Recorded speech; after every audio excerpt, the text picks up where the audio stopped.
Salut, bienvenue sur ma chaîne, ici c'est Elias Komland D. Je suis auteur, écrivain, également entrepreneur e-commerce depuis plusieurs années.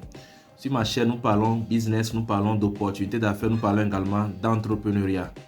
Et si tu es nouveau sur ma chaîne, je t'invite à faire deux choses. La première, abonne-toi à ma chaîne en cliquant sur s'abonner. Et la seconde, clique sur la cloche de notification afin de ne pas rater mes prochaines publications. Dans la vidéo d'aujourd'hui, je vais partager avec toi les défis auxquels on peut être confronté lorsqu'on est e-commerçant en Afrique. Vous savez, lorsqu'on parle de e-commerce ou bien de commerce en ligne, on parle d'un processus qui commence dès la commande du client jusqu'à la livraison de son produit. Et depuis le début de cette chaîne jusqu'à la fin, il y a des acteurs qui interviennent. Une chose est à préciser que le commerce en ligne que nous faisons en Afrique est une forme du commerce européen qu'on est en train d'adapter à nos réalités africaines. D'ailleurs, lorsqu'on parle du commerce en ligne, lorsque le client commande son produit, il paie en même temps. Et un livreur ou bien un service de livraison se chargera de la livraison du produit. Et il peut même arriver que le client ne soit pas là physiquement lors de la livraison. Il suffit juste que le livreur glisse le produit ou le colis dans le boîtier posé devant l'immeuble du client à cet effet. Mais en Afrique, il faut préciser que nous avons d'énormes défis. Et c'est ce qui fait que les e-commerçants africains ne sont pas non seulement productifs, mais cela empiète sur leur activité et ils n'arrivent pas à se faire du chiffre comme ceux des pays occidentaux. Récemment, le géant Uber a annoncé qu'il mettra sur le marché américain des robots capables de livrer des produits aux clients sans toutefois qu'un livreur n'intervienne. Et lorsque le client commandera le produit, un code lui sera donné et lorsque le robot viendra, ce dernier pourra utiliser un code pour ouvrir le robot et prendre son colis. Et cela sans qu'aucun intermédiaire n'intervienne. Juste pour vous dire le niveau auquel les Occidentaux sont arrivés avec le e-commerce. Mais en Afrique, nous sommes confrontés à trois défis majeurs que je me permettrai de partager avec vous. Peut-être que cela pourrait susciter en quelqu'un d'entre vous une idée business. Alors, je te prie de rester jusqu'à la fin. Le premier défi auquel on est confronté lorsqu'on est e-commerçant en Afrique, c'est l'adressage. Vous savez, le système de localisation par satellite est mal fait en Afrique. L'adressage est mal fait. Pourquoi? Parce que lorsqu'un client vous envoie sa position GPS et vous transférez cela à votre service de livraison, lorsque le dernier arrive au point, il se trouve que ce n'est pas le point indiqué. C'est ce qui complique parfois la tâche au livreur. L'autre aspect qu'il faut préciser, c'est que nos rues ne sont pas nommées et nos maisons non plus ne sont pas numérotées. Et tout cela revêt d'une grande difficulté auquel les e-commerçants sont confrontés au quotidien. Et cela fait que les e-commerçants n'arrivent pas à avancer comme cela se doit.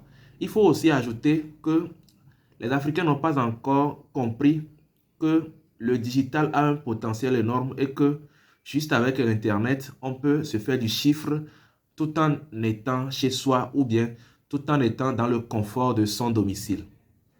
Lorsque le client commande son produit en ligne, il est même réticent en Afrique de voir le client débourser de l'argent sans toutefois prendre connaissance du produit.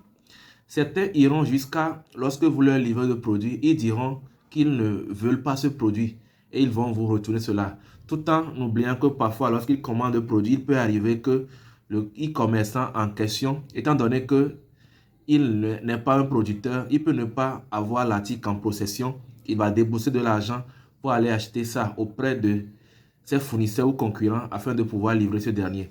Et lorsque le client dit qu'il n'est pas satisfait ou bien qu'il ne veut pas, vous êtes obligé de ramener le produit. L'autre défi ou difficulté auquel on peut être confronté en tant que e-commerçant en Afrique, c'est que nos clients ne respectent pas pour la plupart du temps le rendez-vous qu'ils ont donné à leurs fournisseurs. Récemment, j'ai envoyé un de mes livreurs livrer un produit à un client. Mais il faut préciser que bien avant que je n'envoie le livreur, j'ai pris le soin d'obtenir un rendez-vous de façon consensuelle avec le client afin que mon livreur puisse le livrer à temps. Mais lorsque le livreur est arrivé sur les lieux, le client lui dit qu'il n'est pas sur place. Cela démontre du manque de sérieux dont ce client a fait preuve. Et ce cas n'est pas un cas isolé, c'est un cas qui arrive de temps en temps. Et lorsque le client a notifié à mon livreur qu'il ne pourra pas recevoir la commande étant donné qu'il n'est plus sur place, il a promis rappeler plus tard mon livreur afin que ce dernier repasse pour une seconde fois. Ce qu'il n'a pas fait. Mais plus tard, le livreur a contacté, mais sans suite. Et le lendemain, on l'a encore contacté pour voir si le livreur peut encore passer, livrer ce dernier. Mais cela n'a pas été fructueux parce que ce client voulait juste nous faire perdre le temps. Non seulement cette opération n'a pas abouti, nous avons perdu du temps. Nous avons aussi perdu de l'argent. Mais j'ai été obligé de payer le livreur parce qu'il a fallu que ce dernier mette du carburant dans son engin afin d'aller livrer le client en question. Vous imaginez ce que cela peut représenter pour quelqu'un qui fait des affaires s'il arrive à avoir ces cas, ne serait-ce que 3 ou 4 fois dans le mois. Ou carrément, lorsque vous fixez un rendez-vous avec le client, vous arrivez sur place, le client met trop de temps avant de se présenter au lieu indiqué.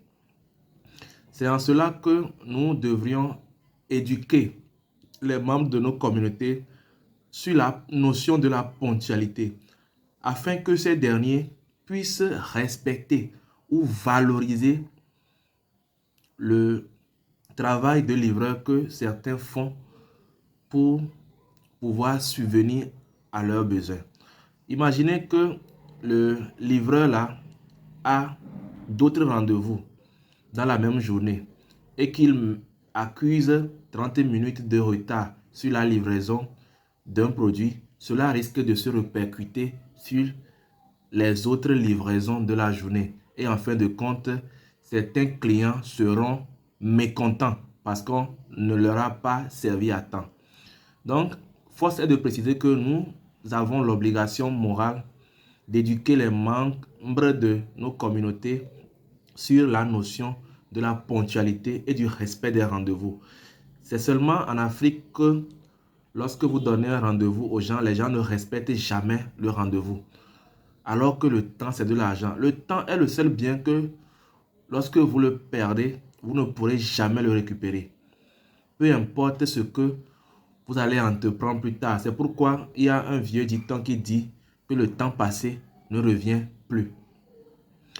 La dernière difficulté auquel on peut être confronté en tant que e-commerçant, c'est la logistique. En principe, lorsque les choses sont bien faites et qu'un client commande un produit sur un site d'e-commerce, il y a un service de livraison affilié à la plateforme d'e-commerce là qui recevra un message comme quoi il peut aller à un point pour prendre le produit et livrer à l'adresse indiquée. Donc nous avons en Afrique un grand problème de logistique. Et il faut également préciser que lorsque nos immeubles sont construits, il n'est pas prévu des points de poste dans lesquels on peut poser des colis, même en l'absence du client, alors qu'ailleurs, cela se fait. Parce que parfois, le client peut être ailleurs et demander à ce qu'on le livre à un endroit donné afin que ce dernier puisse passer plus tard, retirer son colis sans toutefois voir le livreur. Donc, nous devons tous travailler là-dessus. Peut-être que de ces difficultés émergeront des opportunités business qui nous permettront de solutionner ces problèmes ou ces défis auxquels nous, en tant qu'e-commerçants, on est confrontés au quotidien. Ce sera tout pour la vidéo d'aujourd'hui. Si elle t'a plu, abonne-toi à ma chaîne, aime-la, partage-la avec les membres de ta communauté afin de nous aider, nous aussi, à faire grandir cette petite communauté que nous avons l'habitude d'animer et nous avons également l'espoir de faire grandir. Merci et à la prochaine.